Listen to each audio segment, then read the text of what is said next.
I wanted to do a real quick review here of the Vangoa VU403 concert ukulele. It's made out of laminate mahogany, and so that's a laminate top, laminate back and sides, has a really nice arched back on it. And let's see, what are some other features it has? It has closed geared tuners. You do have side position markers. You get a case with a small pocket in the front. It has just one backpack strap on the back, an unpadded handle, and probably about 5 millimeters of padding. It's not a bad case, and it will serve this type of ukulele well. There are a lot of reasons to buy a laminate ukulele. They don't require a lot of concern about humidity. They're durable. You still have to take care of them, but they're a little bit more durable than a wood ukulele. Now, there is a trade-off in sound with many laminate ukuleles, especially over a solid wood, although there are some laminates that sound better than a solid wood. The other things that you get, this is kind of weird, you get a guitar capo. Wish that was an ukulele capo. You get a guitar strap, and I wish this was an ukulele strap. So that 2-inch strap gets a little bit big on the strap buttons that are also on the ukulele. You get a cloth to clean it. You get some strings. We'll talk about that in a second.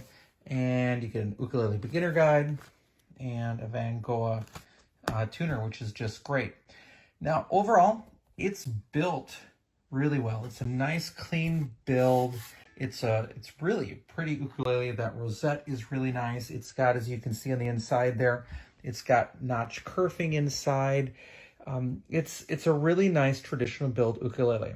Now, what I found, two things. When I first started playing it, this A string, what we call the first string on the ukulele, was playing 2 notes. So the string itself had warped and needed to be replaced. So they do include a second set of strings for you. But I didn't like the sound of those strings. So now it sounds like this. It's still a pretty bright tone for an ukulele, but I like, these happen to be Martin fluorocarbon strings, M600s, versus these, which are unbranded sort of nylon strings. So my number one suggestion to you is, if you're gonna buy this ukulele, is to buy other strings for it.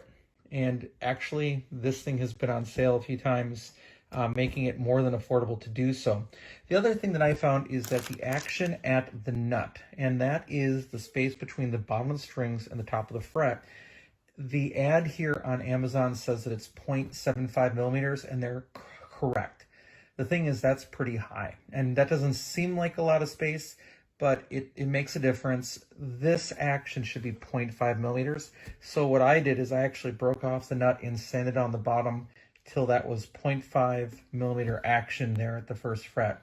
If you don't know how to do that yourself, you're going to want to take it to a luthier, where they'll either shave out these channels for the strings, or they'll do the same thing and shave off the back of the nut.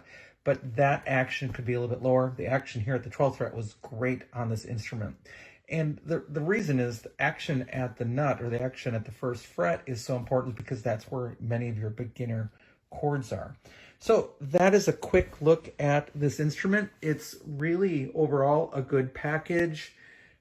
In future versions, I'd like to see different strap, different capo, different strings, and again, for them to address the action of the nut. So these are all fixable to get a pretty well-built kit of things with a generally nice sounding ukulele with a bright presence.